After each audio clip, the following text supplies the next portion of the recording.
Ladies and gentlemen, welcome to episode 57 of One with the Films. This is a live taping of our Shawshank Redemption episode, so we're going to go ahead and kick right off. Thank you for joining us. I'm going to channel my Morgan Freeman, see if we can do this. I want to see how long this lasts. That's what she said. Mm. The Shawshank Redemption. Is it the greatest film of all time? Maybe. Stick around to find out. It's more just Western. What we know for certain is there must be a film podcast like ours in every corner of the internet. We're the guys who make your endless movie watch list even longer every time you cross our paths. Sometimes you get the well-known classics you haven't gotten to yet. Other times, low-budget darlings, if that's more your thing. Sometimes it's Shaolin soccer. So when Element 7 came to me in 1949 and asked me if he could smuggle the Shawshank Redemption into my watch list and onto the One with the Films podcast, I told him nope. I'm sorry. Okay, look, enough of that, because it sounds nothing like God. I tried, but I'm not the impressionist that Kay is, okay? So please don't hate me for that abomination. But before we do get to Pep, joining me in the co-host chair once again is my very good friend Johnny, or Marvelous Johnny. Say hi, you cheeky boy. Hi, you cheeky boys. We are cheeky. We are so cheeky. And you guys are very cheeky. Yeah, thank you so much for filling in for our usual co-host today. Always love having you. And yeah, our guest today is the keeper of the law himself. He teaches law, he keeps the holocron, if you will. We had his other half on last week, or not last week, but the last weekly watchlist episode. So it is back-to-back Dyad in the Films with today's guest. It's Element 7, who's also known as Pep. Say hi, Peppy. Hi, Peppy. You're both very good boys, very well behaved. I understood the assignment. Yeah, exactly. Very good at taking direction, is what I've learned. No, yeah, I'm very good at taking directions there. Okay. But speak of directions, this is a reminder to all of you that you can find One with the Films on your podcasting platforms of choice, as well as live and on demand right here. And if you are in the live chat, please feel free to join in the conversation. We always love to hear from you. And if you're listening on demand, don't worry, we still love you. I love you. Put some like quality begging on that. It was awesome. Please. Yeah. It was well done. But in that vein, Johnny, do you want to tell us a little bit about what we're actually doing here today? Yeah, so we are doing the weekly watch list. The weekly watch list is what happens when a bunch of friends with unique and wonderful taste in films have tried way too hard for way too long to finally share and discuss their favorite films with one another. And if you've been around a while, you already know the shtick. However, for the uninitiated, the idea is that for every episode, at least one person is watching the chosen film for the first time. It's all about having the space for creators to share the art that matters most to them and give them a platform to show us all why. Absolutely. So if you guys love listening to a bunch of nerds geek out and force each other to watch their favorite films for the first time, you can feel free to follow or subscribe. You can even send us to your friends, and if you like, you can activate notifications so you never miss a new episode. And of course, we're on all your favorite socials as well. Links are in the description below. So, Pepperino, Papa Poopy. I don't know where that one came from. Papa Poopy. It's probably because people call me Baba Yaga. I like it. The Keanu Reeves is on point. But Pep, what is a brilliant film that not enough people, namely this podcast, have seen? The Shawshank Redemption. Yes, sorry, The Shawshank Redemption. It's 1994 it came out. It was directed by Frank Darabont. And wondering if you could tell me in one sentence why you chose this film specifically. Can I give you two sentences? The first sentence is, this is my favorite film of all time. He asks and then does it anyway. No, you can't. The second sentence, if you're looking for a film, serving two a live action film that is an origin story for how Naruto got his Riz for changing those around him, this is the origin story.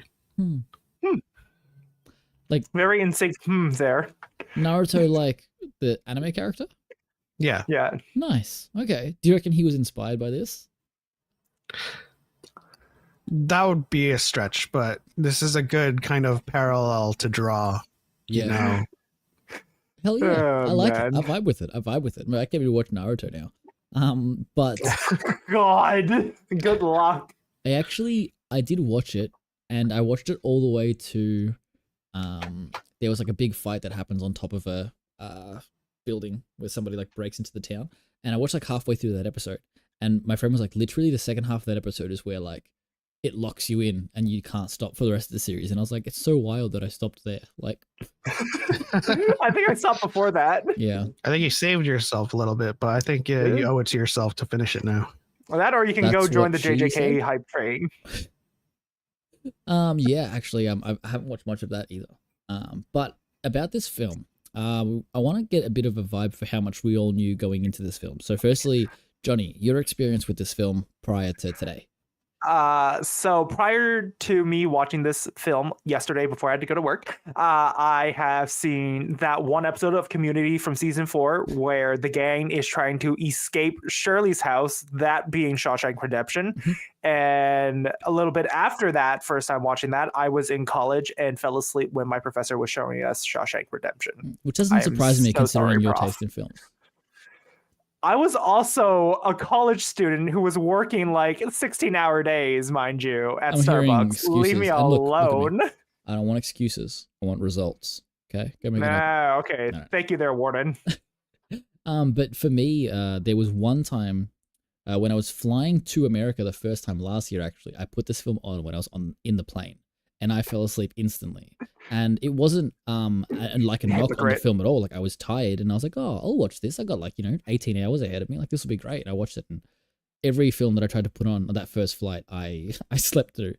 I tried to watch Jumanji like 4 times on that flight, and that's what kept putting me to Which sleep. one? The remakes, I hadn't seen them. I actually haven't seen the original first? either. Okay, so we should do that one day. Yeah, definitely. Jumanji's so good. The Okay, originals. wait. So was it the one with The Rock, Kevin Hart, Karen Gillan, Jack Black, or was it the same Yeah, cast no. with Awkwafina and Nick Jonas? It was the first film, and then Okay. the second one I watched another time, and I liked the second one more than the first one, because it was Kevin Hart not being Kevin Hart. Like it was great. Fair enough. Yeah. Look at that, you force him to be a different character. One thing I will say about this film, and it's neither a defense for it or a sell for it. It's just one of those films that you have to want to see. Mm. If you're gonna put it on for a flight and you're like, oh, I guess I'll just put this on, you probably will fall asleep. Yeah, like it's a long film. It's something you have to seek out. Yeah. I'm not gonna lie, Long the time enough. the time flew by for me watching it. We will actually get to that too, because that's something that I wanted to discuss as well. But Pep, obviously you've brought this film. This is your favorite film of all time. One question for you: like, how many times have you actually seen this film? Roughly. So going from when I was growing up and I had watched it for the first time and I fell in love with it, to having to catch it anytime it was on, to being able to purchase it for myself, it was probably like 12 times. Dude. But like ever since I've owned it, it's been like a yearly watch, maybe even twice or 3 times a year. And judging by how old I am, would probably be in close to like the 50s now. Yeah, wow, that's 60s. really impressive. And it's funny that you say that, because I was talking to somebody at work the other day and saying that, like, what are you doing this weekend? I'm like, I'm watching Shawshank Redemption for the first time, and then doing other podcasts. And one of my mates actually said, and shout out George, he said, that's like my favorite movie of all time, and I watch it every year, like without fail. And so I think it's beautiful that you kind of have that same sort of vibe with it. And how did you find your way to the film for the first time? Was it something that you like caught in theaters, or? Actually, it's a funny story, and I think it's a lot of young people's stories. When you're around like 15, 16, 17, you're perusing the Cinemaxes, the Showtimes for like other reasons. But I caught this film about like 10 minutes in. I think it was still within like the setup of why he goes away, and just the narration alone kind of perturbed me, and I don't know why it did at that age, but like I stuck around for it, and I was like just drawn in instantly. And you know, back then when you can't really pause things and you can't put it aside, like okay, I guess I'm watching this tonight until it ends. And then I can go do something else because I definitely lived through the period where you couldn't pause TV, but I don't know about Johnny there. He strikes me as I could always pause TV. I couldn't pause either. Yeah, sure.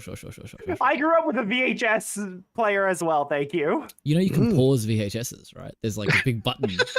And on VHS machines, it's actually like about that big, the button. But here's the thing. Like the TV was very far away and I was a small fat kid, so standing up and hitting the pause button was too much. The only time I would is if I really needed to take a piss or take a shit. I get you. Also, it was really, really just a hassle to do that stuff with the VHS because you're like, wait, let me run that back, and then you would rewind and go absolutely way too far. Back, yeah. There was something so satisfying about watching stuff like that in reverse on VHSs, though. I kind of miss VHSs. Oh, I did do that once with TMNT, actually. Like tube TVs.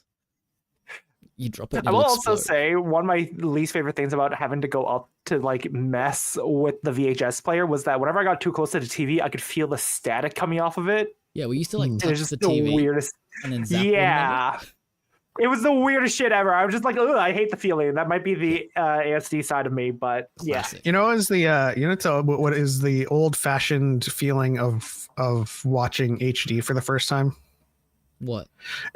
Is when you're watching a VHS and it's all staticky and you play with the tracking and it smooths out and becomes a clear picture. You're like, oh, this is HD. But like back then.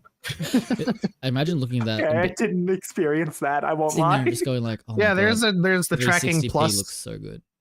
Yeah, there's a tracking plus and minus on your VHS, and sometimes tapes would be like too tight or too loose, and you'd put them in, and they'd be misaligned with the tape head. Right, I'm talking about like super 80s 90s terminology, and the tracking would just align it, right? And so sometimes you would put in like a VHS from Blockbuster or something, and it's just there's just staticky lines going across. You would have to play with that setting. Okay. Why? Yeah, no, see, I was too young to even experiment with that, but that would have helped a lot when watching Teenage Mutant Ninja Turtles 3. Too young to experiment? Don't say that to P. Diddy.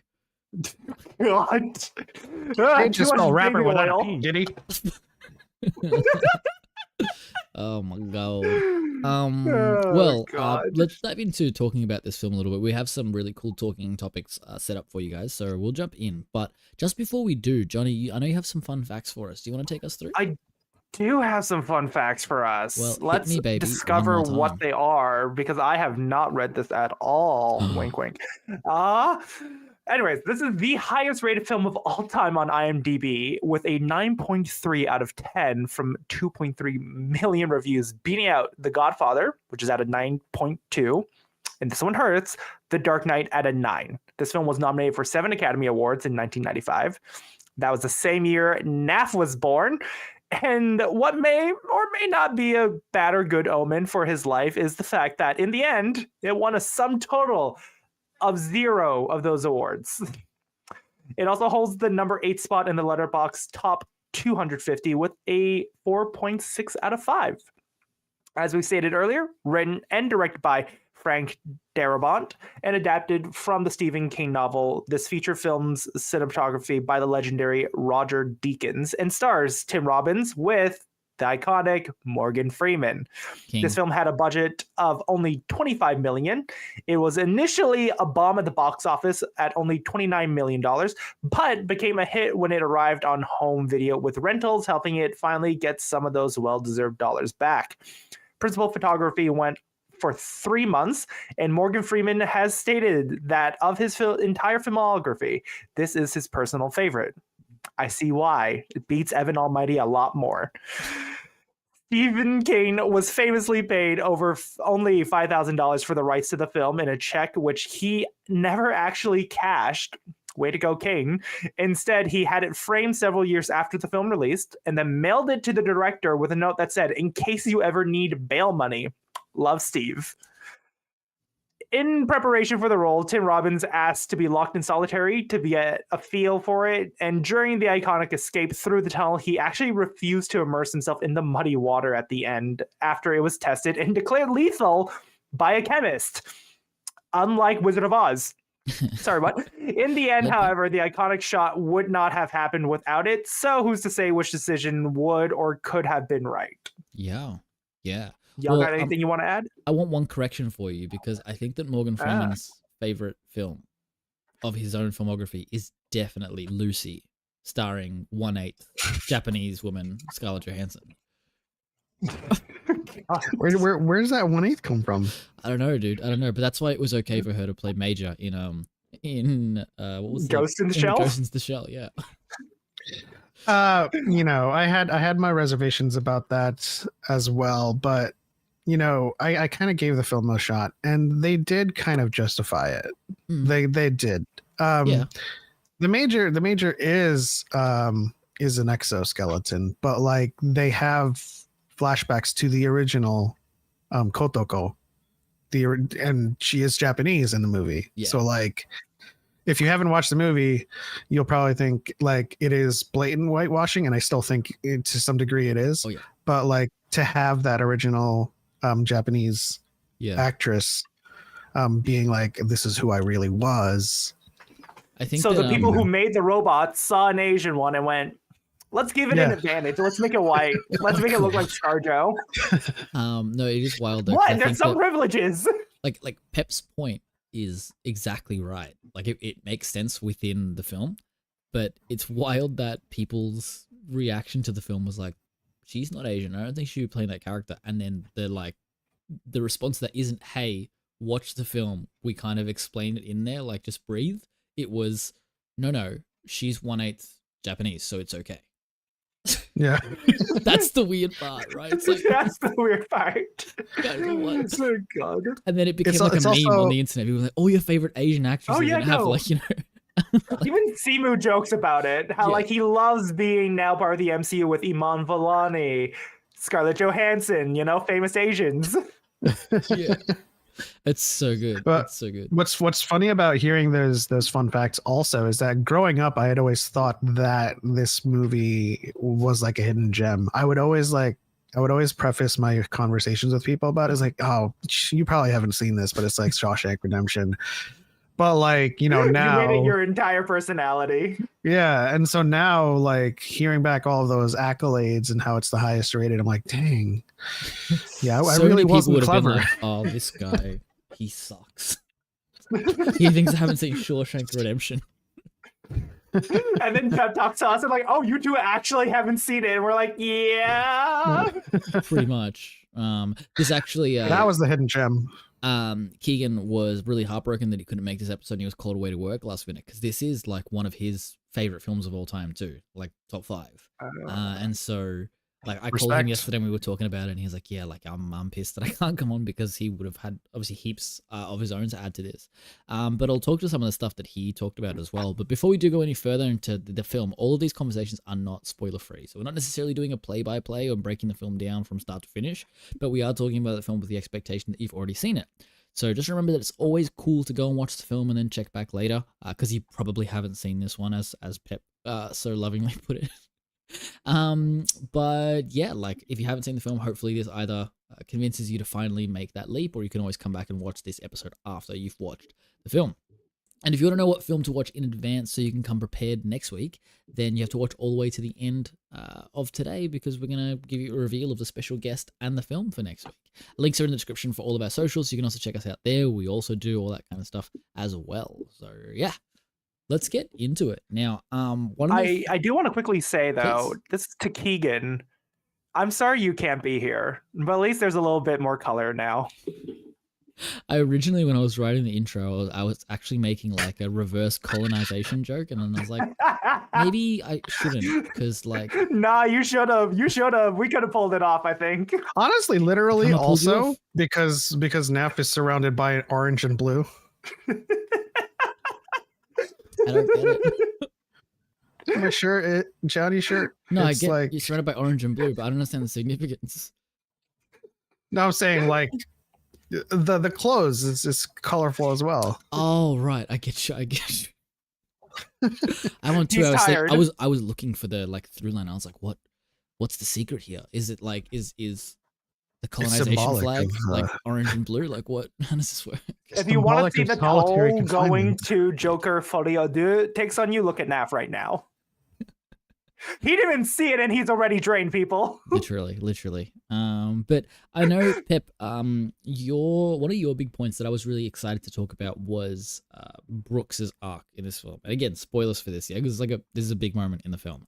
But it was also something that stood out to me a lot, like his character and how he's portrayed, not just after he's sent and struggles to reintegrate, but kind of up until that point as well. But I know that you specifically wanted to talk to his struggle to reintegrate, and I was wondering if you could maybe kick us off from there. Well, it's one of those more important talking points that I love to talk about in this film, because it's kind of like a pervasive theme. I don't want to say a pervasive. It's more of like a continual theme that's present in the entire film. And so talking about that struggle kind of, hits all of the points that the film tries to make. When Andy goes into the prison, it's very tribalistic. You have your prison hierarchies, and of course there are some people like Brooks and like Haywood that are just genuinely there to serve their time and just be normal human beings, but also they're kind of integrated into this system that they also have to play their role. And you look at someone as old as Brooks and you're thinking, like, is he really a danger to anybody still? Like, Yeah, why is he still here? And he befriends birds, he looks after the books, and he's just nice old man. And so like it already starts you questioning prison reform, like just kind of how we've conditioned so many of maybe first time offenders, maybe even completely innocent people that are wrongfully imprisoned, to just say goodbye to the world. Yeah. And kind of abandon all efforts of self-decorum, right? Yeah. And so when we talk about, or when we see that he's finally released, and this goes into the other talking points too about the parole process, when he's finally released, you start to realize, or you do realize, that he's been in so long that it's a completely different world. Like, imagine the letter is just so like heartbreaking. Like that first line too. Like, I once saw an automobile when I was a kid. Now they're everywhere, and that's kind of paired with him trying to cross the road and he can't. No, it's just like, Papa, no. But to your point there around like the parole side of things, it's that question that's constantly being asked every time Red goes to his parole. Like, have you been rehabilitated? And I love the way that he responds at the end of the film in the last parole hearing to it, where he's just like, fuck you, man. Like, what do you even know what that means? Yeah. Like, I know what you think it means, but here's the truth of what that is and what's happening. Yeah. And, you kind of have to think long and hard about like how some of these people have been in there for so long. Would they still be a threat to the world now, given how different it is? And we could talk about how there's plenty of criminals that definitely deserve to be there for like multiple life sentences. Oh yeah, too. Sorry. No, we're inclusive about that. It's not just white men. But it's Not like just and then you watch him trying to also struggle to just work. Yeah. Like it's not even, he's so systemically integrated into prison life that, you know, he's asking to go to the bathroom and like the boss is like, just go. You don't need to ask me, bro. Yeah. And so there you go. And to kind of bring it back to your point about like the parole process, when they ask, have you been rehabilitated? This whole film is about is an entire critique on how prison is not rehabilitation. Mm-hmm. I mean, the term for it is exactly the meaning of it. It's incarceration. Yeah. Like you go in there to just be punished and to be tortured, but either by your peers or by the prison staff. Mm-hmm. So I don't know, like, and I can't speak to personal experience. I don't know how anybody can truly rehabilitate themselves in that setting. Yeah. No, I definitely get what you mean, and like you said, I think the film plays on that quite a bit with the conversations, particularly at the end of that letter, and with that kind of final moment, and them talking to like what else was going to happen. Like he knew nothing else. But I love also how the film plays on your expectations for these characters. Like if you think about the first scene versus kind of the climactic scene with Brooks, and then kind of his final scene. These are almost three entirely different characters, it feels. Like, there's that first moment where Andy Dufresne walks in, he's having his, like, gruel thing for the first time, and he finds a little, like, mealworm in there. He's like, gross. And then there's this old man who almost seems, like, senile, looking at him like, are you going to eat that? And I 100% thought he was going to eat the worm.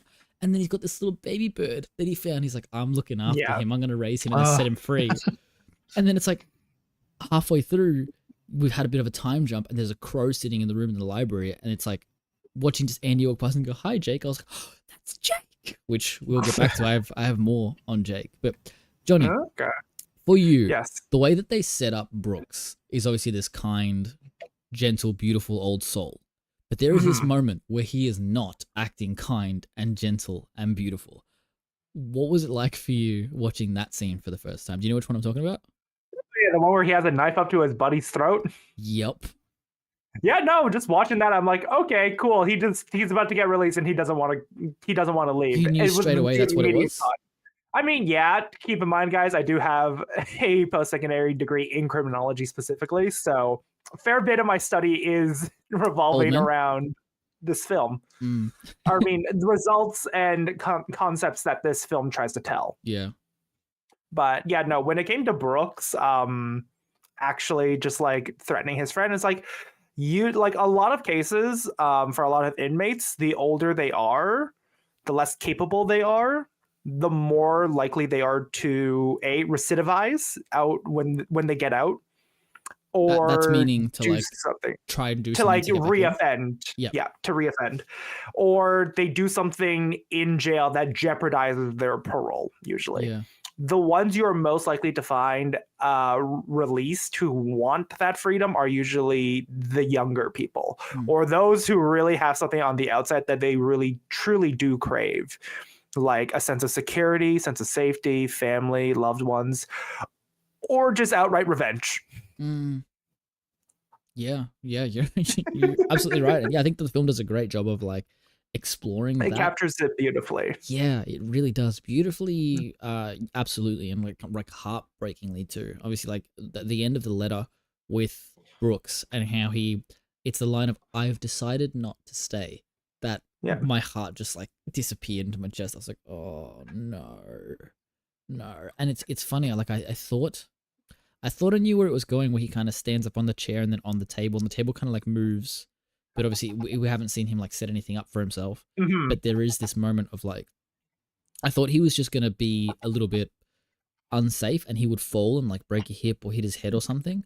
And then when it happens, I was like, oh. Go ahead, Jenny. See, what I was fully expecting him, I didn't think he was going to hang himself because, like you said, we didn't see him set up a rope or nothing.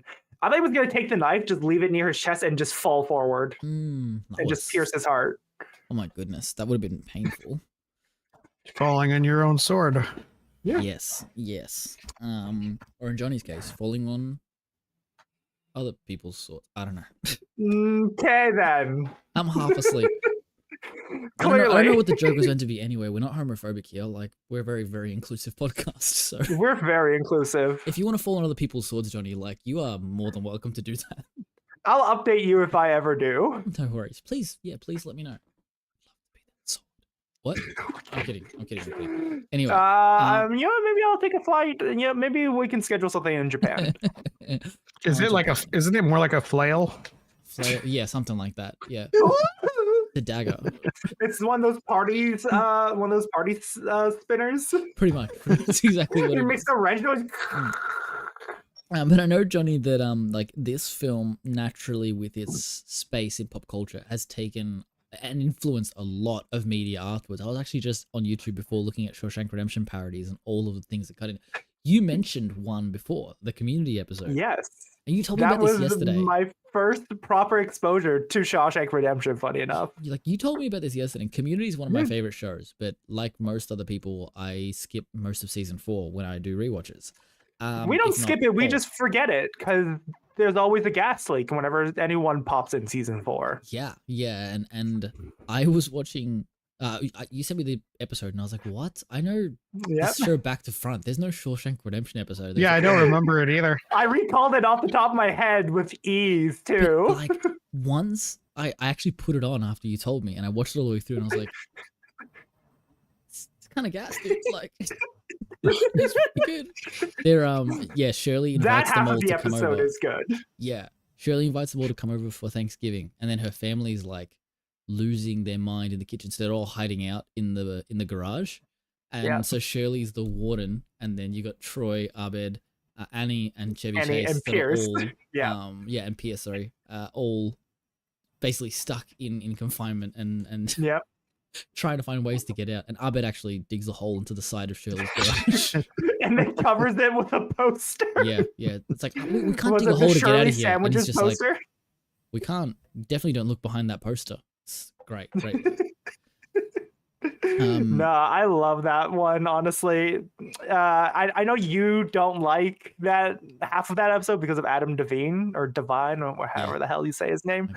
But like overall, I think like in terms of season 4 episodes, it's one of the better ones. It actually was a pretty good episode. I'm gonna have to go back and watch it.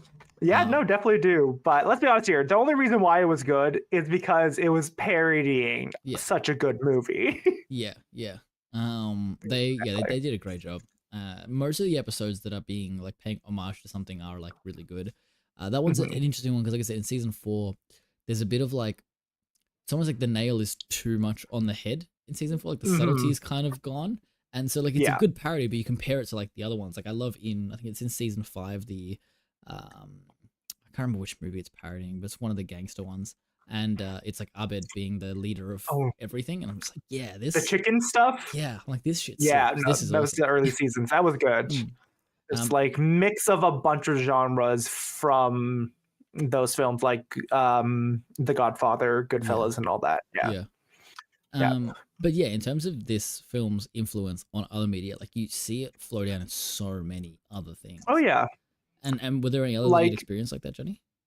Yeah, no, just like watching this film, you know, like there's so many shots that I've seen just in other films, you know, like the most iconic one I think from Shawshank is of our protagonist finally crawling out of that sewer pipe through 5 miles of shit water and just ripping his clothes off, and you just see him standing in the rain embracing his actual fucking freedom. Yeah. And I know I've seen that scene in like 18, 20, God knows how many other movies, because just capturing such a pure moment, because like, I don't know about you guys, but like, I don't love heavy rain, but I like to just stand in the rain sometimes and just let the water hit your face. And in that scene, it captures it so well. I swear to God now. No, it wasn't like a dirty joke. I thought you were going there. It's not surprising to me that you love standing in the rain, you know? Like I just can imagine you in like your Simu cosplay just standing in the rain being like, life sucks. Not even like a mopey one. It's just like your head's up and you're just enjoying like the slight tickles on your face. Yeah. That sounds so erotic. It does, doesn't it? But you know, you got shots like that. And of course, there's even more iconic ones like Naf. I took you to the theater when you came here. Mm-hmm. And one thing that my theater loves to do is to like advertise for themselves and goes like, we love movies. And the last shot that we almost always see at that theater still is the final shot of the warden, Clancy Brown, and Morgan Freeman looking through the hole after they pull down the poster and go like, the hell? Yeah. You know, we've seen it in so many other things. I mean, so like you were saying before, so this film was shot by Roger Deakins, who's like the godfather of cinematography. Like this name is on most well-shot films, up until obviously like recently, and obviously still now, like he's insane. But I know, I was thinking just before when you were talking about like iconic shots, right? I was thinking about that rain shot, and I was like, this is in The Batman. Yeah. Like, it's in The Batman from what, last year or year before or whenever it came out. Now 2023, yeah. Yeah, and it's like down like that. That's how far it's permeated into like comic book space. That's where we got, you know. It's very, very impressive that it's had that kind of flow on effect. And yeah, I know, Pep, you'd also wanted to talk to the particularly like the parole hearings and Red's parole hearings, because they're the only ones we get to see. We don't get to see anybody else's. But did you want to talk to that? Yeah, I mean, the reason why I wanted to talk about that specifically, it goes into Brooks' kind of institutionalization, you know, oftentimes like because when you find out when he's speaking truthfully and kind of rids himself of any kind of pandering to any crowd that he thinks is amongst the, you know, the parole officers, you start to realize that you don't know what they're looking for. Mm-hmm. And when they approve it after his kind of his monologue, you're like, why did they? Like, you know, he wasn't being nice. He wasn't pandering. He was just like, you can take your parole. that piece of paper and shove it up your ass. I do want to quickly be that guy here very quickly. Sure. But in my experience in criminology, parole people are very vindictive fuckers. So if you ever told them to shove it, good luck.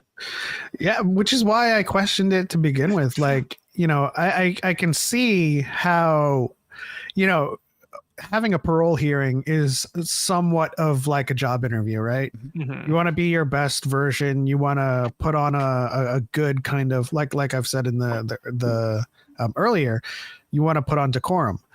And so, you know, he's like, oh yeah, yes, of course, I'm totally entirely rehabilitated. I am perfect to re-enter society and be a contributing member. I sound like Cleveland Brown, not Morgan Freeman. But then you realize, you know, the fact that a person can't possibly be rehabilitated in this prison system, this particular prison, in more importantly, that their parole hearings would most likely look like some version of this, right? Because there's no reason for them to reform themselves, no reason for them to re-educate themselves, or even like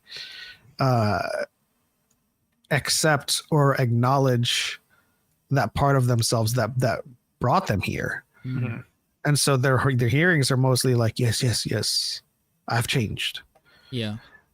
I do want to say though, like, the way I've justified him getting his parole is the fact that the warden originally put them through hell. Yeah. He was doing some shady ass shit.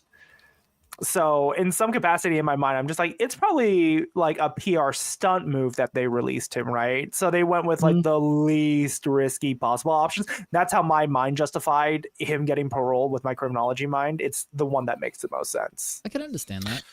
Yeah. There was also some element of sincerity and authenticity with his last hearing too, because even as he says you can shove it up your ass, there's a level of genuinosity Is that a word? It is Where now. he was like, if I look back at the person I was then, yeah, I'd say I was stupid. I was young, and I made a mistake.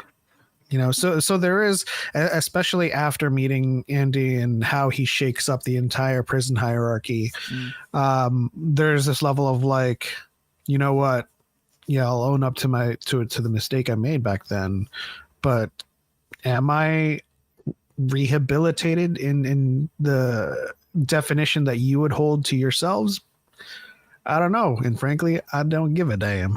I love that. I love the like watching an actor have to act like they're acting. Does that make sense? When you're watching his first parole hearings, it's like you said, it does feel like he's putting it on. It doesn't actually feel like Red at all. Yes, sir. Fully rehabilitated. Oh, my camera froze for some reason. Give me one sec. Oh, it booted me from.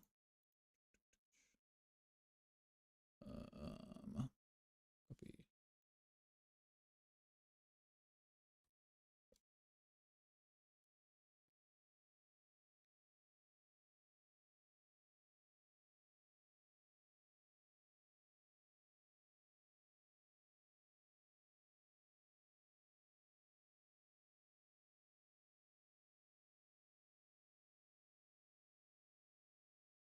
Yeah, there we Hello, go. my friends. Sorry about that. Hey there, buddy. I can't hear you. Yeah, you got to reselect your mic because of your settings.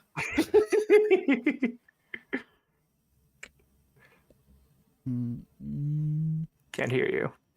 Where is it? Oh, there Still it can't is. hear you. That you should hear me now. Yeah. Yes, we Yeah, can. cool. That's so annoying that it does that. I'm sorry, guys. It's wild. It wasn't OBS that crashed, which is lovely.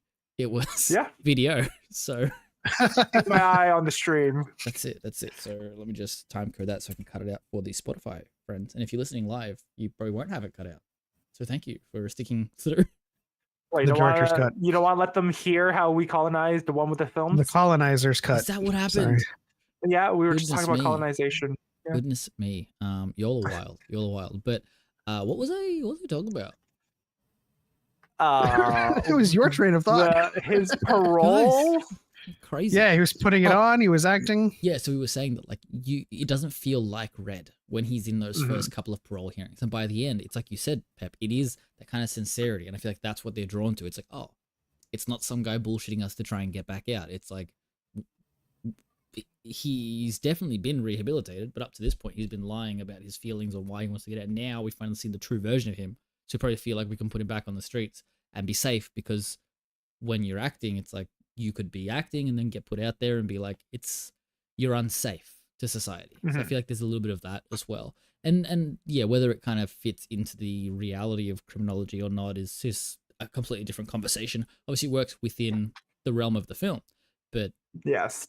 it potentially is not all that realistic. But it is quite common in films like of this nature that you kind of get that repetition until like, oh, it's your real version, which one of my cinema a la carte also has something like this. So oh god, now I'm scared we might have the same one.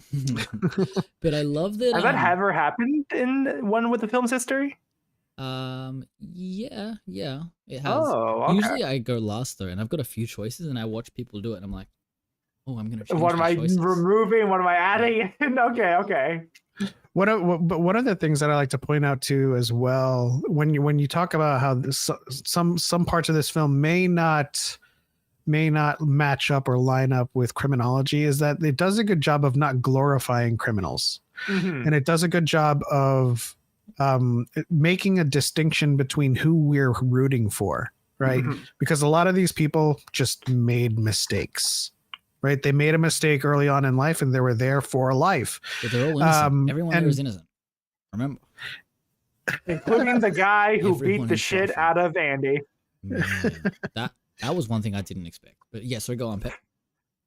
Yeah, and so it does a good job of not being like, hey, this is a group full of serial killers and murderers and rapists that love and enjoy the things they do. This is like people that whether it was crime of passion or revenge or something, they made a mistake in their youth and they've been in there for a long time. So you know, it's okay to root for them to just come back to society after serving life and just being like, yeah, just try to turn things around and get your second chance. So in that regard, that's how I justify it, not really lining up with criminology, because they're not criminals. They just made that horrible mistake. It's like saying you might, like, if you've shot a gun accidentally and killed someone, it's not murder. It's not murder. It's not premeditated, you know, but it's still, I think it would be manslaughter still, but like, there's just no mentoring. Yeah, it doesn't say anything about your character. It just says that was wrong. Like you fucked up. Yeah. But at the end, like, having served over 50, 60 years in prison, you're kind of like, I think that's enough. I think for the most part, their continued punishment is living in a world and living with that guilt and kind of trying to reintegrate. Yeah. I will say, even in the criminological aspect, one of my favorite things is the discussion and abuse of power. Yeah. You know, and how, yes, while you might be assisting someone and how you might have power over someone in terms of information, the fact that they still have the warden, the guards and everything, the fact that they still withheld that much physical power over them as well, it speaks a lot overall. And I do love that aspect of this film. I think there are a few scenes in particular that really stand out that kind of showcase that abuse of power as well. And it's particularly in the latter half of the film, we're introduced to a character, Tommy, who comes in. And like, one, I didn't expect to have any kind of attachment to this character at all.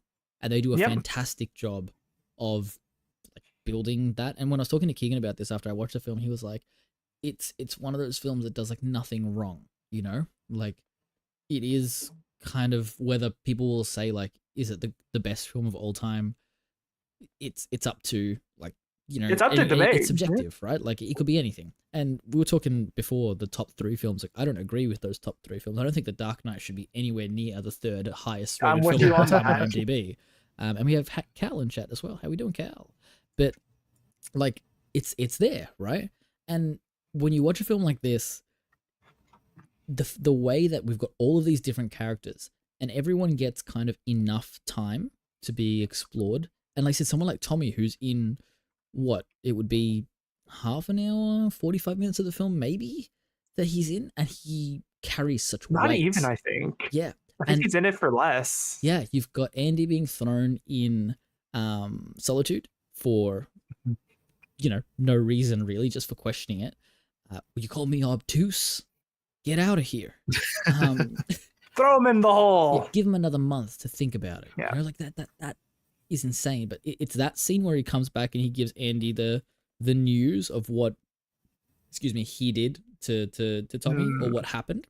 But the scene where that happens to Tommy was actually, like, I knew it. I knew it was going to happen. I'd seen enough movies that probably were inspired by this. Yeah. But that, hey, would you testify to that? He's like, 100%. Just give me the chance. Just let me do it and I'll do it. And I was like, oh, no. You shouldn't have said it. Wrong answer, honey. Pow, pow, pow, pow. Just gone. Yeah. No, I do. Sorry, Pap, go for it. I just wanted to say really quickly, this is also one of the very few films where Clancy Brown's not playing Clancy Brown. Like, True. I think this is one of his best performances. Right underneath Mr. Krabs, though, right? And Savage Opress. Come on, guys. And Savage, of course. No, but I was on the topic of Clancy Brown because I did want to bring him up, actually. It's the fact that I love his character, but because I love to hate him. But also because of how confused I am because of him. Because at first we meet the warden and like, okay, he's a little bit shitty, but like whatever. And then, you know, he gets the tax advice from Andy. He pulls the strings. He gets them beers. He beats the living shit and ability to walk out of the guy who was harming Andy. And I'm like, I love the line that Morgan Freeman delivers there not too. as possible. Like maybe he's not terrible. Yeah, right. Like it is confusing in that sense, right? He kind of flip flops a little bit. But I was just gonna add as well that I love the line by Morgan Freeman at that point in the narration where he goes, 2 things never happen again. 1, they never touched Andy Dufresne again. And 2, this guy never walked again. and I heard he took Yes. the rest of his meals through a straw, and I was just like, Yeah, oh my those lines Yeah. went hard. ugh. You also referenced my favorite scene of the movie, and that was them being served beer after putting Yeah, tar on or just after a hard day's roofing, work. Yeah, And it was, first of all, it's a scene that makes beer look exceptionally tasteful and It made delicious. my tummy hurt, I won't lie, just because I can't properly metabolize it.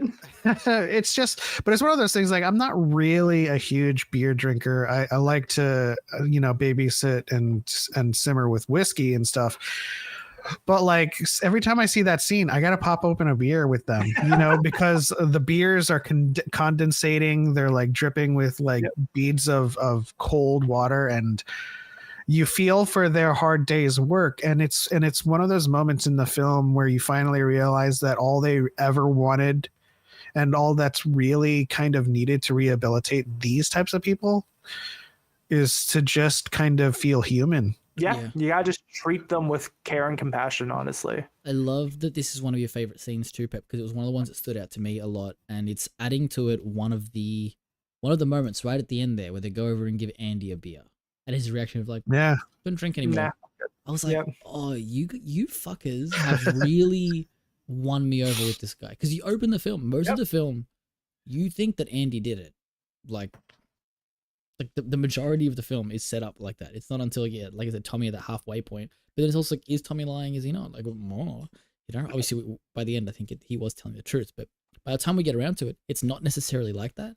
And yeah, so they really do a great job of building up Andy so much through the film. And one of your talking points too, Pep, was around his integration into that prison culture, and then his escape plan as well.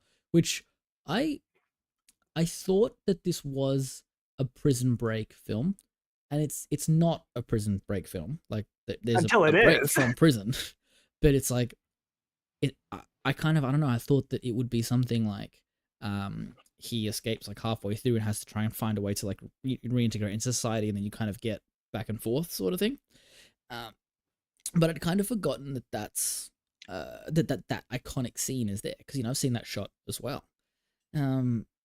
So his escape plan was kind of a shock to me. But I was like, I was very much in my head headed for where the film was guiding me towards. I thought they were going to find him hanging in the cell, like 100%. Even though I'd seen the shot of him out there, I was like, I don't know, maybe it'll be a flashback or something. But he'd been taking the dirt out to the field for a while, and he had that pickaxe or pick hammer, or that, what is that called? The rock hammer. Rock hammer. But yeah, I think Tim's performance in this movie, as well as like the very nature of his integration into prison society and how he shakes up the hierarchy, is just chef's kiss. Mm-hmm. He comes in and the hierarchy's already set. People are like, fall in line or get your ass kicked. And it's, I think the beers is the kind of turning point, but people start to realize that, like, they don't have to be this way. Actually, sorry, you mentioned one thing. I think the biggest point for me where I realized I like Andy actually is when he asked about the larger guy who got beat up by the guards, and he just goes, "What was his name?" I think that was my turning point for the character. I just was looking at something because I was thinking about, as you were talking about it, Pep, how good the editing is in the tail end of this film. Like, I mean, throughout the entire film, I think the edit for this is among the most perfect edits and seamless edits. Like, we talk about, like, good editing should be invisible. And I think this film does that, like, so well. And I was looking at the editor for this film, whose name is Richard Francis Bruce, and they were nominated for 3 Oscars during their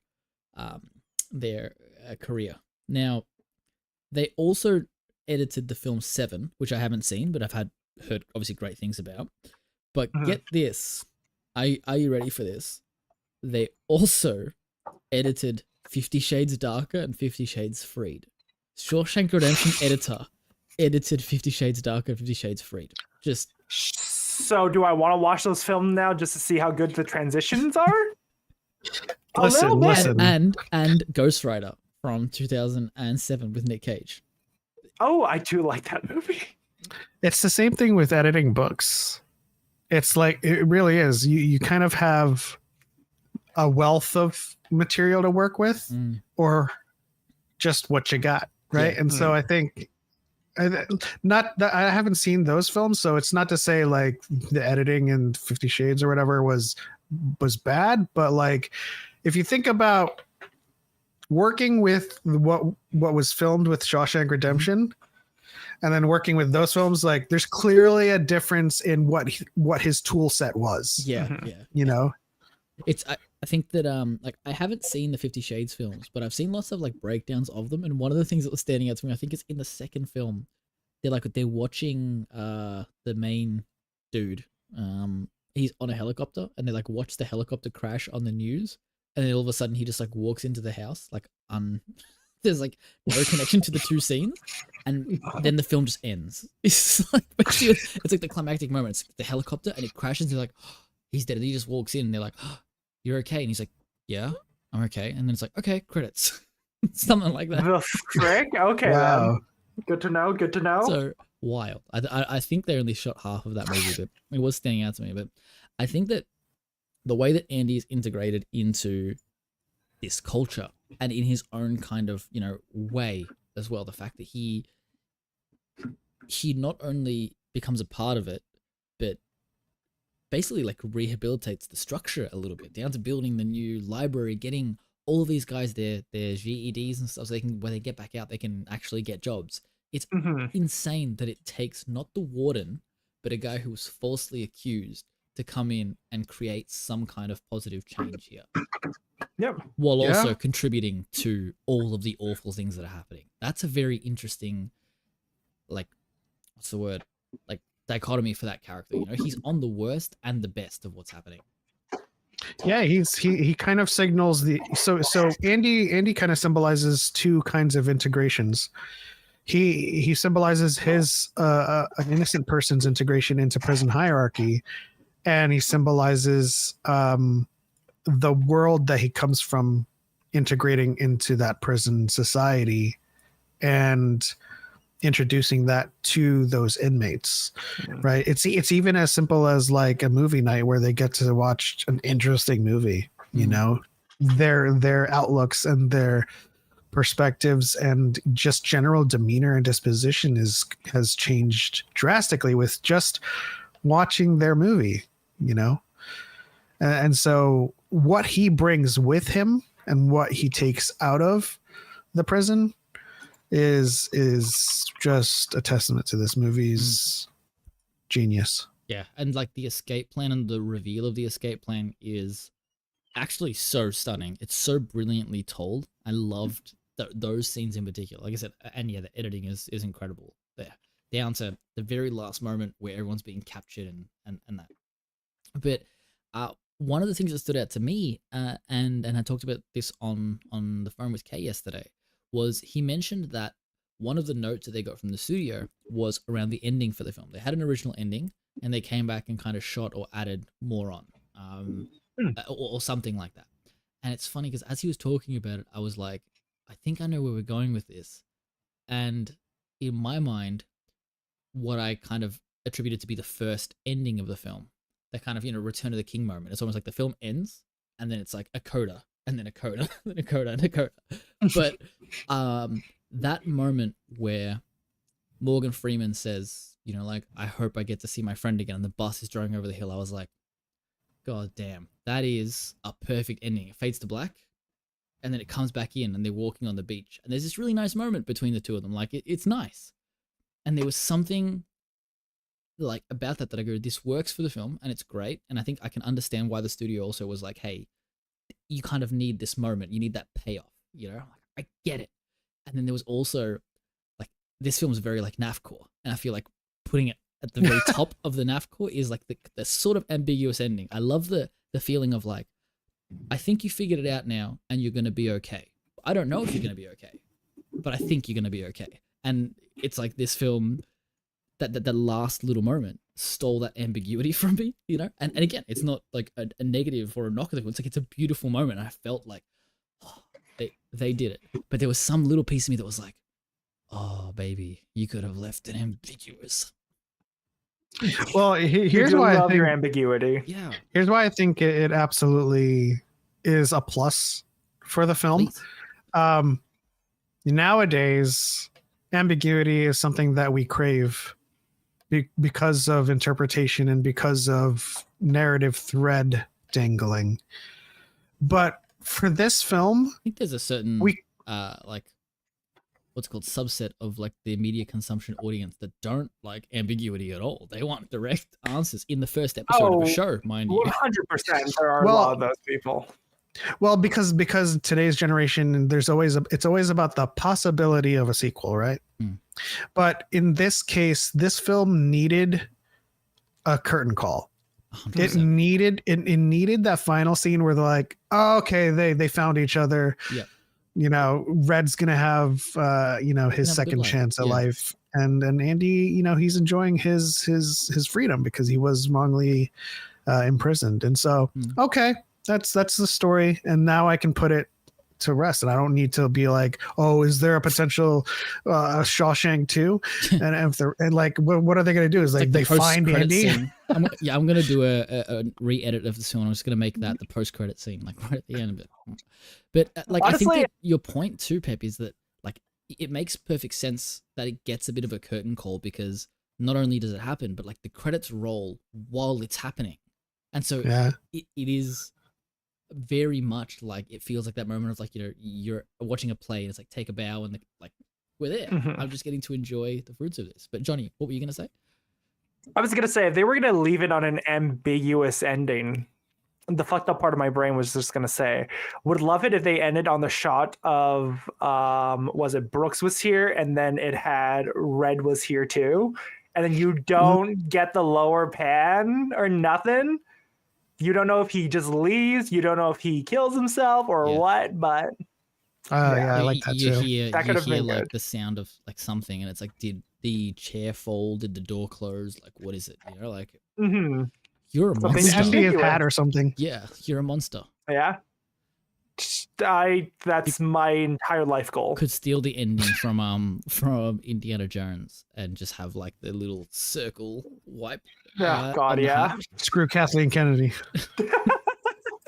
He's definitely at fault for this film. But like, he like, what was I gonna say?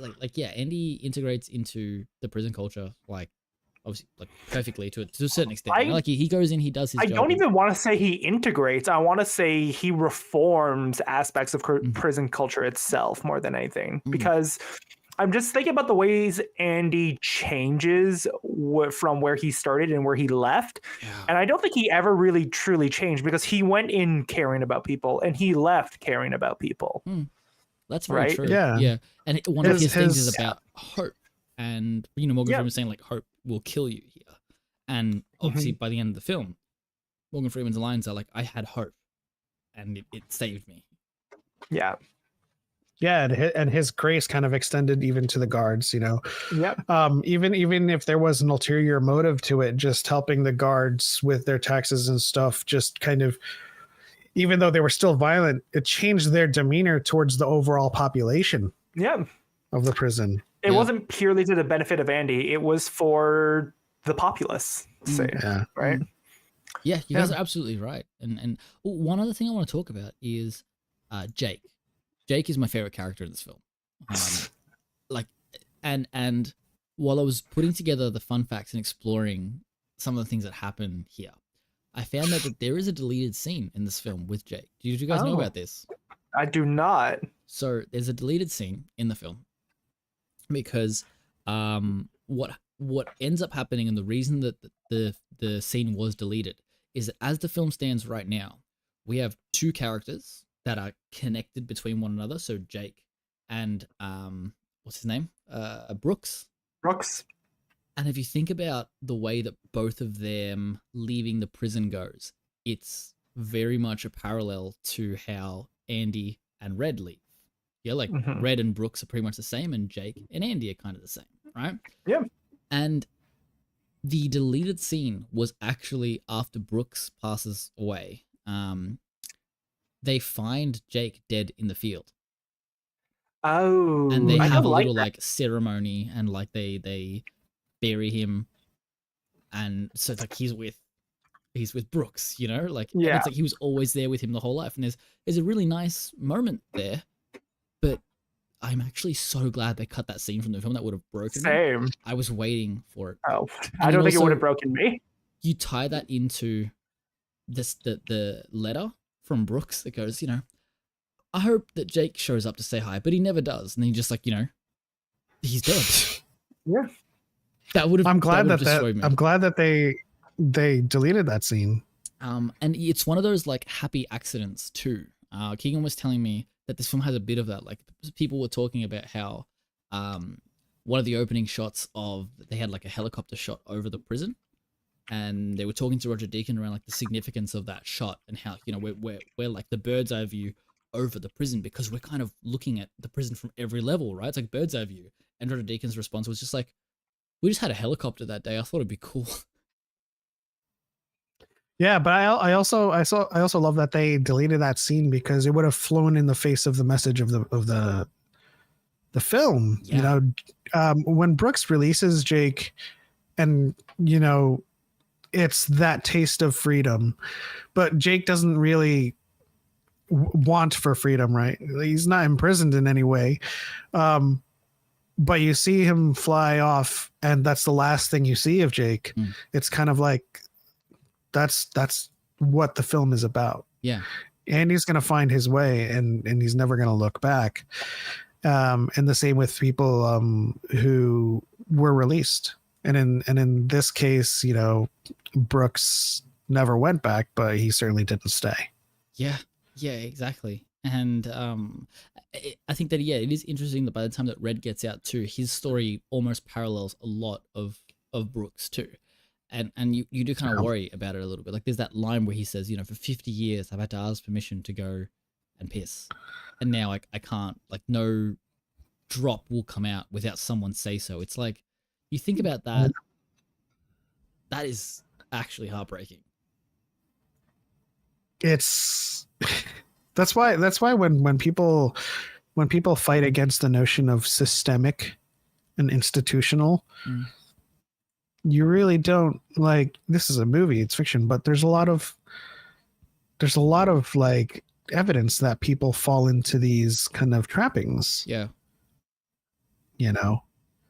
Yeah, exactly. You can't take something like that for granted. Like it's, everyone has their own struggles and they cope with things very differently, and you know, living your life one way for over half a century is going to have that effect on you. Yeah, and there's a line in the film, get busy living or get busy dying. Yeah. Which it absolutely is like very indicative of this. It's the theme in the film, right? Like it's consistently there. And, you know, like Red has made the most of himself in prison. He's like the guy. Like everybody loves him and knows him in there. And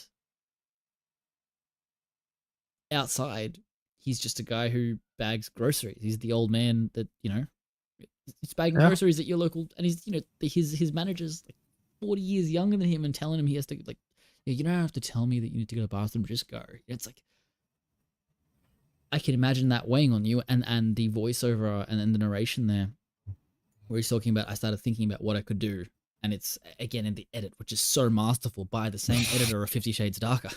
Like him talking to that while he's staring at a gun, you know, like, I just want to buy a gun, I just want to break parole, I just want to do something, and then he remembers, I need to go to that spot.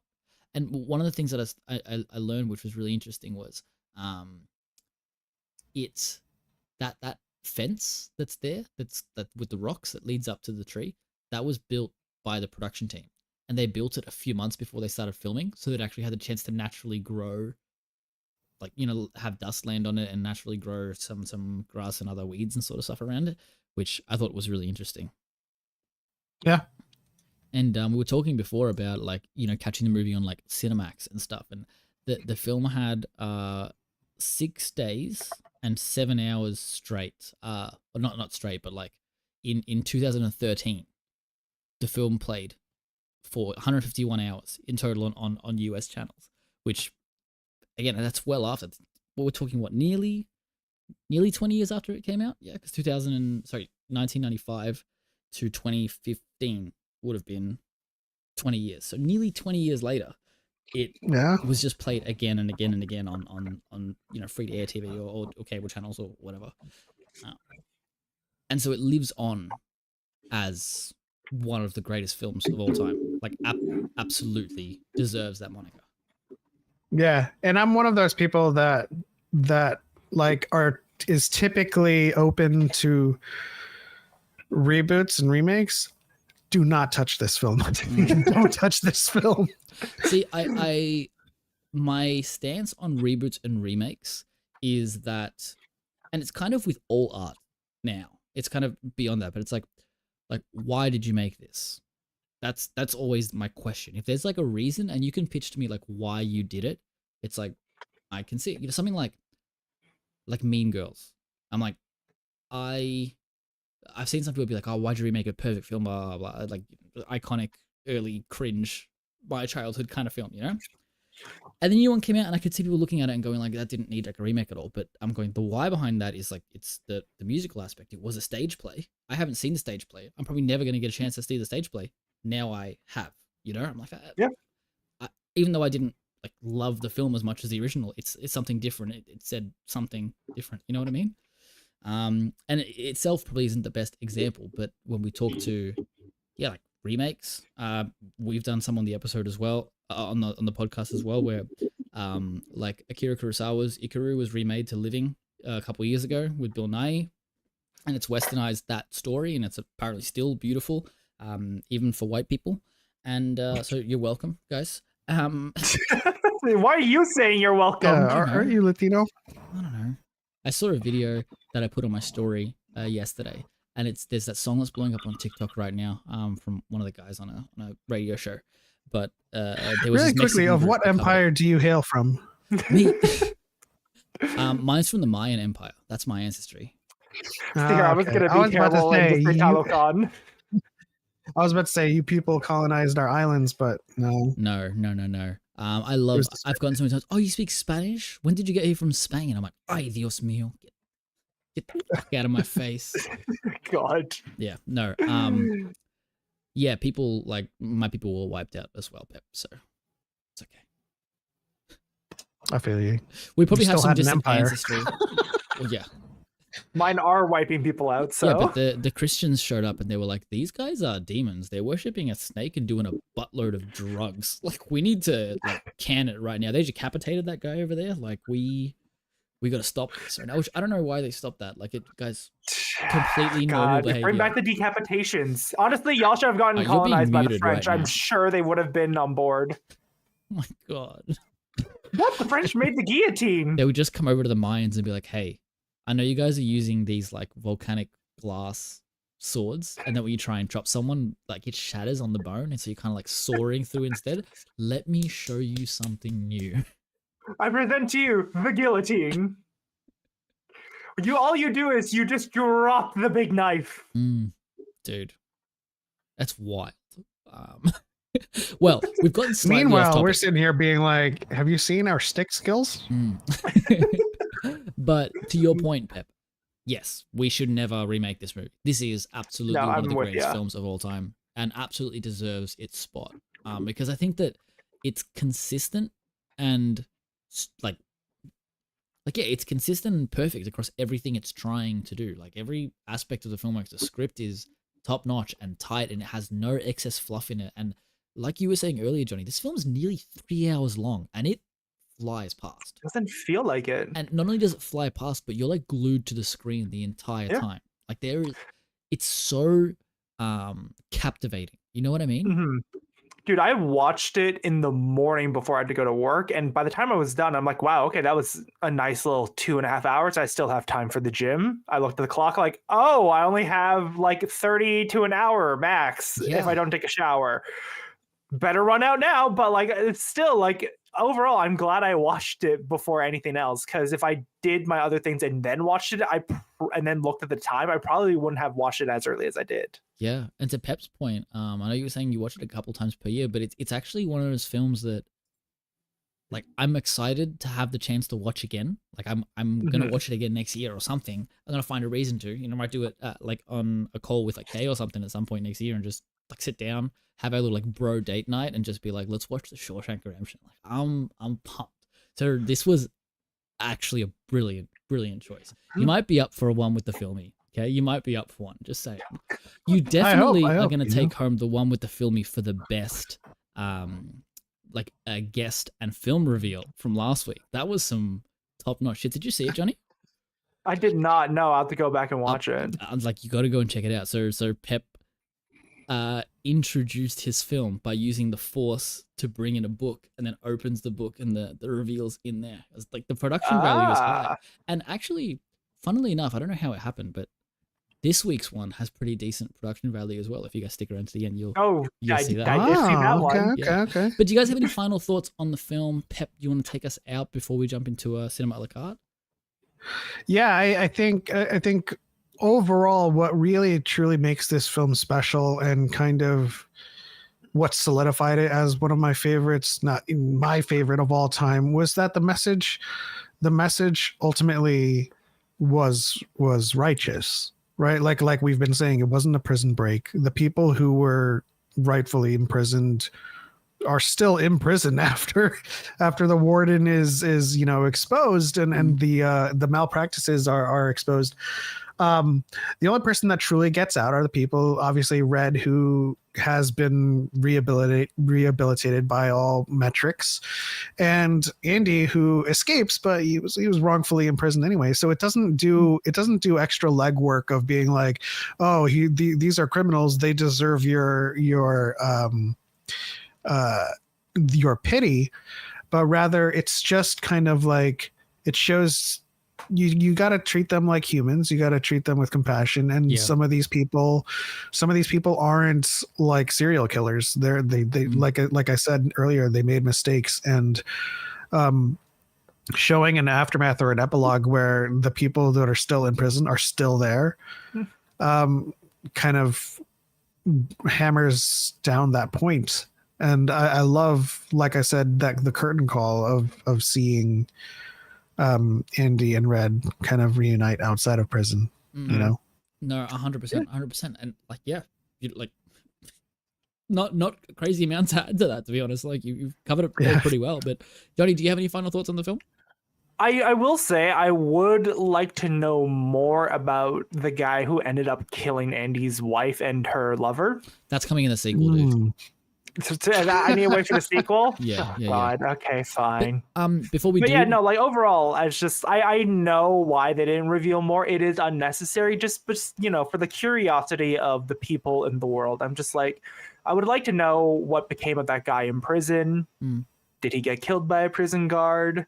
Did he commit suicide? What? I think it also could have been like an interesting direction for the film to take as well. I'm not saying that the direction they took is the wrong one, but like if they did decide to go the route of let's try and get him out because he's a good guy and blah blah, like imagine that they go through it, it's like, oh no, this guy was actually killed elsewhere, so like we don't have any way to corroborate this story, therefore you're stuck. Like that could have been another angle that they took. Exactly, stuff like that. I know that one of the things I had noted here too, Johnny, was the religious influences in the film. Like obviously the warden is very much like, I'm a man of God. Did you want to talk to that a little bit before we wrap up? Yeah, no, I'll just be brief with it. Like as someone who grew up in a Catholic Christian household and school for that matter, just seeing the comeuppance of people who truly put themselves at a pedestal and at a higher point of power, who view themselves as the righteous fist of God, I guess, because that's very much how I viewed the warden and how he viewed himself, honestly. So for him to have his comeuppance like that was pretty satisfying. Yeah. Agreed. I love the shot as well. I'll keep coming back to this damn fucking edit. It's so good. Like when the cops are coming to get him, you know, it's like it's replicating a scene that's already happened earlier in the film. And the way that he looks out the window and sees the cops coming up and sees them reading the Miranda rights to Clancy Brown, which I also saw that like the timing of the film, it's like historically accurate that it was actually only that part of the film is set a few months after the Miranda rights. Is that what they're called? Yep. Was in the set, States they are. Yeah, so it was just after that was said as you're required to read this. And so when the cop comes up, he's got them written on paper because it's like it's fresh to them. They don't know them. So he's going and reading, you have the right to remain silent. That was a nice touch. But at least in Canada, you're still allowed to have that on you as a cop, just to make sure you don't fuck it up. Yeah. But the way that he sits and looks up, and then we cut to the sign that we've been looking at the whole time, you know, which is the quote, yes, which is, you know, like the Lord cometh or something like that. Yeah, it works so well. It works so well. Or judgment cometh, I think. Yeah. It's killer. It's so good. I love it. Yeah. No, I love it. Like my final thoughts on this are like it was an awesome film. It was a great pick, and it's one that I think we, like we said, the film. I'm glad you guys liked it. Like I could talk about this for another 4 hours. I know I could, and I'm excited to go back and watch this again. So I definitely have not a new, but like another front runner for my one with the filmies. So we'll see what the math says at the end of the year. Before we go and wrap up, we'll play a little game of cinema a la carte. If you guys have been around for a bit, you know how that works too. But we always love to wrap up our shows with a game of cinema a la carte, as we've called it. And as a reminder, this is where we get to show you the best way to experience this film, and this is through the metaphor of food. So each of us have prepared a menu of our own for this week's film, and that has this week's film as the main course, be it an entree or an appetizer to start, depending on where you're from. We pair a wine with this film for you, and then a dessert to complete your journey. You guys get to decide which set menu you love the most. You can let us know in the comments. Now, usually I would go to Johnny first, but fuck you, this is my podcast. I'm going to go first. I'm the best. And I've set mine up. I would like to point out here, in our notes, it says, first up is Jay. Yeah, so fuck you. It's my podcast. I do what I want. What was it? In some circles, he rolls by the name Jaff. Like, the deal. This isn't what we agreed to.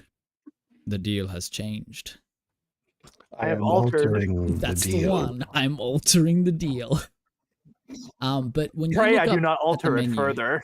you're gonna have a beautiful way to come over and go, hey, like, what are you having today? Here's the menu. Here are your options. And what you're gonna do is you're gonna point directly at the.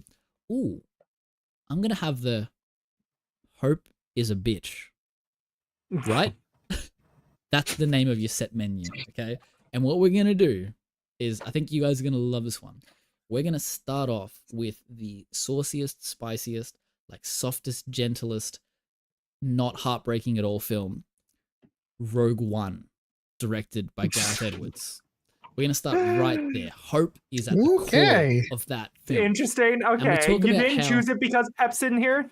No, I didn't actually. Like, I was thinking about it before. I was thinking I wanted some Star Wars, because I think that's like one of the key themes of Star Wars is hope. You know, rebellions are built on hope. And I love that A New Hope. There are characters. That's HOPE, not HORP. Harp. Harp. I hate you so much. Wait, just the derpiest face possible. Nar. Herp. Leo, the condensation. Anyway. So I love that some characters are driven by hope and some are disappointed in it, you know, like it, or resigned. Yeah, exactly. It's like, it's not a problem if you don't look up, you know, like I love those lines. Instead, that kind of feeling, that theme is what drove me to put Rogue One as the entree. You know, we're getting a little bit of a taster for what we're going for here. We're going to go straight into Shawshank Redemption with our main. It's our big, meaty, beautiful steak. And what we're going to do is we are kind of pairing it with a wine, but we're also kind of pairing it just with another steak. And we're going to pair it with The Batman. Again, another film in which hope is looked at in different formats. This is Pattinson Man? Yeah, pretty much. This is Pattinson Man. This is Edward Batman. I love the idea that, you know, like Batman is vengeance in the film. And by the end, it's like he doesn't have to be just the beacon for vengeance. He can be a light for people as well. There's hope that can come out of this. And again, that iconic shot that last shot of like everything's flooded and it's raining and it's top down looking at Batman, he's just looking up. Shot of the Just hand. fucking brilliant. And so I felt that there was a bit of parallel there. The last one is probably the one that makes the most sense in terms of very similar to the film. And I got to see it this year at the Melbourne International Film Festival. And I'm hoping this is one that you had on your list, Johnny, because fuck you. And it's Sing Sing that came out this year. Have you guys seen Sing Sing? I have not. Okay, so both of you put this on your list. The film takes place in a prison, and it's got to do with prisoners that are going through a prison reform program where they learn plays and then they go and do the plays at like other prisons or in it's just come out. And so this came out last year. Yeah, so it released last year, but it went through the film circuits like this year, the film festival circuit. It's a 2024 film, but I think it dropped in like December or something like that. So but cool. It is fantastic, and there's a very specific shtick with this film, which it's not like it isn't necessarily a spoiler, but it is a nice like surprise when the credits kind of roll. I'm not sure if it's something you guys want to know, or if I want to send you to the film to just watch it. Yeah, I'll just watch it. It's been on my I've known about it for a while, and it's been on my list for sure. Yeah. So definitely check it out. But I think that one of the key things in the film is similar to this, and this isn't the spoiler thing I was talking about, but similar to this, you have a character who's going up for parole and getting rejected and rejected and rejected, and it's very similar to this. And I think it makes it for a wonderful dessert. It's sweet, and precious and beautiful. And yeah, it'll tug on your heartstrings and leave you feeling like that, satisfied. This is how it was meant to go, kind of feeling, while also still feeling real. And it's based on a true story, like. Ooh, I do like that. Yeah. So yeah, that's my pick. And all right. So Pep, I want to go to you next. We're gonna go to Johnny last because fuck him. Oh boy. And I know we were talking a little bit. You wanted to do yours a little bit differently, which is totally fine as well. But hit me, like, what are we pairing with this wonderful meaty meal? So I think there's a lot of meat on the Shawshank Redemption steak, and so it would be honestly too much for me to ask you to pair with a whole bunch of different things, but I think it absolutely has a brilliant pairing. And so we're going to take the wine, the appetizer, and we're going to make it into a nice fine reduction. And that's the sauce, the sauce on top of the Shawshank steak. And I'm going to preface this pairing with the quote from Shawshank Redemption, "Get busy living or get busy dying." And I'm going to say, and I'm sure maybe both of you have seen this or not, but I'm going to pair it with Good Will Hunting. Oh, dude. Son of a bitch! Yes. Great, on my list. Great pick. Keegan will love you for that as well. We actually did Good Will Hunting as an episode on One with the Films. We had, I don't know if you guys know him, but Joey from Shut Up and Cut, he came on the podcast and brought that film. And I love that film. Yeah, that is okay. So I just incredible. Switched out Good Will Hunting now, but just know that was my wine pairing. I call this dish the Gilded Cage because, like, in a sense, Will is in a prison of his own. Oh, you slut! A self prison, and he's institutionalized and a victim of the system in which he lives in. That is, whether it's his impoverishedness or his peers. And he meets Red, Robin Williams. And, there's this escape plan that's devised using his talents. Yeah. Much like Andy's, CPA skills, he finds, a use for his prodigiousness. And at the very end, he does escape. And like, it's kind of like the Andy Red kind of situation, except there's no curtain call. Like, he just kind of like reads that letter at the end. He's like, "Son of a bitch stole my line." And so it's kind of like he escapes his gilded cage, but like, where does he go? Yeah, where he had to go see about a girl. Yeah.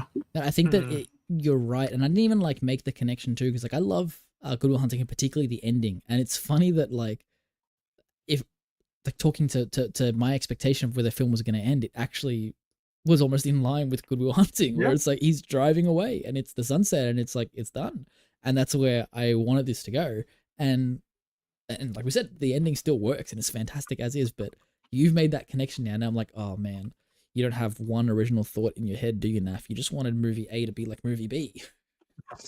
And the thing was with Stellan Skarsgård, with Stellan in that movie, he's kind of like the warden. Like he wanted Will for himself, for the academic like things that it would bring him, like finding this prodigy and bringing him into the academia, and to find out that Will just kind of freed himself from everything, went off on his own and made his own journey, and then Red or Robin Williams is like, God dang, all right, well, at least he did it, and Stellan, he much like the warden, he doesn't have Will, and he's got to accept it. Even though he doesn't get arrested. That's not like the point of the parallelism, but still. No, but like I see the connection. That's brilliant, Pep. That's a really, really good pairing. Good work. Yeah. Okay. I reckon it's really solid second place. And you know what, Johnny's shouty. So like the fact that he has it on his list, respect. Thank you. Well, let's hear it, babe. What do you got? Okay, so I call this Escape the fuck you, I'm gonna do my own thing menu. It's a play on for Escape the Pina Colada Song originally. So for my entree, I have Get Out. Ooh. The Jordan Peele film. Mental because prisons. It's mental prisons. You're very much entrapped not only by your own because of who you are, but because of what you're surrounded by and how others view you and all that, right? And how people want to take your body and trap you in your own as they take control of you, like the wardens pretty much did, right? I'm realizing that actually would have made, and I don't want to like give you any hints here, but that would have made a really good pairing with Good Will Hunting. They all, it's the intersectionality of it all is astonishing. Yeah. Okay. Now, my wine pairing for our main course of Shawshank, I was originally going to do Goodwill, and I thought, God damn it, Pep got it. I guess I'm going to do The Mask. But then this last moment realization kicked in. I'm like, no. We don't need to do The Mask. We can do something better. I chose Baby Driver. Oh, yeah. Okay, cool. I don't think I've ever seen that. Oh, you got to add it to your list, Pep. You're not allowed to now, dude. It has Ansel Elgort and Kevin Spacey in it. Yeah. Watching that movie, that time has passed. Yeah. I still remember when I watched it when it came out. It was so good. It Edgar still Wright is so good. in my top 3 directors. I love that movie. It's a lot of fun. The like opening kind of title sequence ish for the film is one of the best. Like, it's one of my favorite films ever, and it shames me to say it, but I do love it enough that I'm willing to say it to show how much I actually do like this film. Yeah. But yeah, no, like Baby is entrapped by Kevin Spacey's character, and by the end of it, it's him escaping with his own choices and dealing with the consequences that he made when he was a youth, right? Okay. So, yeah. And there's also an older black guy in it who helps guide him a little bit. Now, for my dessert, because I love to keep things lighthearted, and the other two are fairly serious, I chose Super Troopers. Super Troopers. I've seen that, yeah. I have not seen Super Troopers. It is a comedy. It's about a couple of sheriffs, highway patrol sheriffs. Okay. And the main reason why I chose it is just because it shows corruption with authority. That's all I'm gonna say. Okay, awesome. Okay. Yeah, I'm keen to check that out. That sounds awesome. Man, it is nothing like this film, for the record. Prepare for a completely different tone. I just want to put this out there. Like, you guys did such a great job with this. Like, both of you, fantastic choices. I love the depth on how both of those kind of connect too. It's great. It's great. But we'll take it from the top. Just quickly lay them out again. So for my one, mine was called Hope's a Bitch, right? And we started with Rogue One as our appetizer or entree. Then went to Shawshank as our main, paired with the Batman as a wine. And then for dessert, we had Sing Sing. Pep, what did you have? Goodwill Hunting, just the fine wine reduction. That's it, baby. That's it. Yeah. Shawshank. Simplistic, straight to the point. Yeah, and then Johnny, one more time, what was yours? For me, my appetizer is Get Out. And for my pairing of wine with Shawshank Redemption, it is Baby Driver. And for your dessert, it is Super Troopers. Beautiful. Yeah. Fantastic choices, guys. And yeah, for anyone listening to, let us know which of these you're going to use when you go back and watch the Shawshank Redemption again. If you want to have a full day of movie watching, go, Pep. Audible. Since I'm Asian, I'm just going to put some rice in there. The rice is Green Mile. Oh, that's actually really good. I did consider that movie as well. Well, yeah, it's funnily enough directed, edited, and obviously like written by the same guy and based on a book from the same guy. So like, hey, very much Stephen King was on a roll. I actually saw that film as a kid, but it was one of like, it was a little weird, a little scary for me when I was a kid. And so like I haven't seen it as an adult, but I did watch this and I thought about doing Green Mile as well before. I just didn't have time to watch it before, but it's a great. See here, I considered Green Mile, and then I'm like, Naff is probably gonna put it on his list. Well, you were wrong. Okay, I wore a green jumper, but I'm not gonna lie. Close enough. But thank you. I realized how I took your totally Western dinner menu and made it Asian. Hey man, that's Steak, the good sauce, and stuff rice. right there. I'm okay with I it. support Dude. it. I am so okay with it. What you need to do is for the next one, just be like, yep. So what's happening right now is a waiter is walking past with a tray, with a trolley, and there's a bunch of random shit. Yes. On it. And it's Oh like season 2, episode 57, 59, 62, and 107 of this random anime, and then this TV show over here, and this comic, and then this book, and just give me everything. Everything. I can do that for you if you want. Yeah. How many dim sum places have you been to? Make the trolley. I was at Din Tai Fung a couple of weeks ago, and they had a little robot come out and put a little food on the table. And they have robots now? Yeah. Okay, for the record, I'm jealous that you have a Din Tai Fung in Melbourne. We still don't have one here in Canada. The first time I tried Din Tai Fung, I have like 3 around me. Oh, dude, nice. There was one in Singapore when I went. I have a Din Tai Fung north of me, west of me, and south of me. Nice. The first one I went to was I got to go to the one in Hong Kong, which was amazing. And then I got back home and I was like, oh, there's one here, sick. And so yeah, it's a go-to for me. But thank you very much to all of our listeners for today. And thank you to our guests for joining us as well. And if you guys want to find me, you can find me at Seen by Naff across all of the platforms. And you can find links in the description below. Johnny, where can people find you? Yes, I am marvelous_Jonathan on all my platforms. Just remember, if you're spelling marvelous, you put an extra L in there because I'm Canadian and we spell it with 2 L's. And yeah, that's me on Instagram, Threads, TikTok. I don't do Twitter because screw Elon. And I don't know, YouTube. I'm trying to get into YouTube. We'll see if that actually comes up with anything, though. Yeah, you're doing some streaming and stuff lately, aren't you? Yes, next week or 2 weeks from now, Sundays, I'm going to be streaming a discussion about Tom Taylor's final issue of Nightwing with my friend Michael from Mike's AM Comics. Oh, awesome. So yeah, guys, so definitely check that out. Give Johnny a bit of a follow.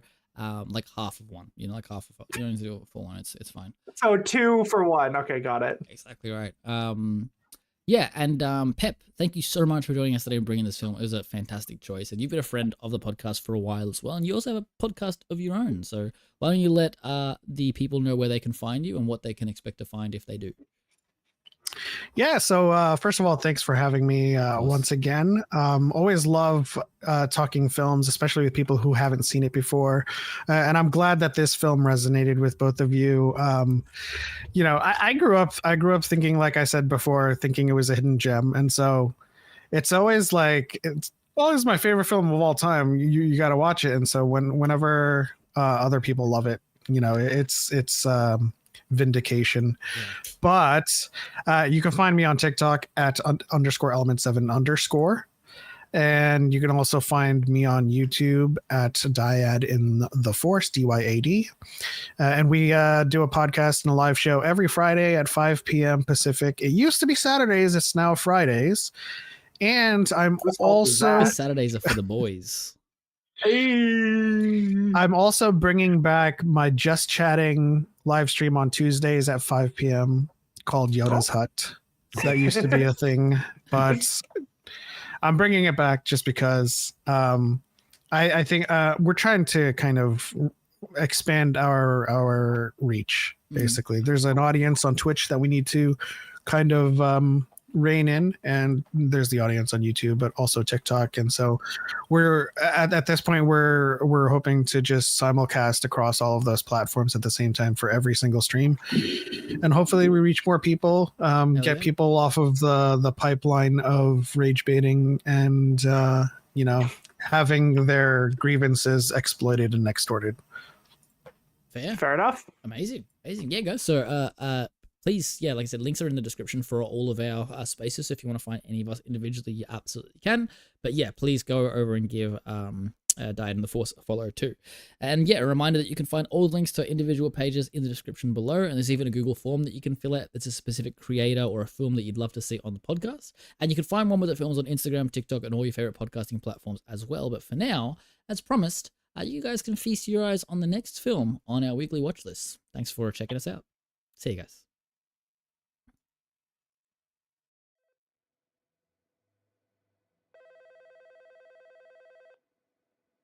Nah.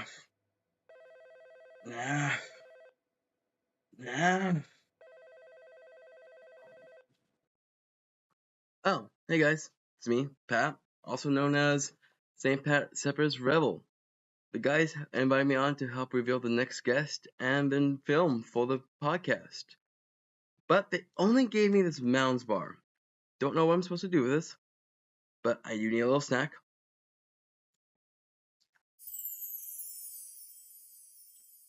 Me? Yeah, me.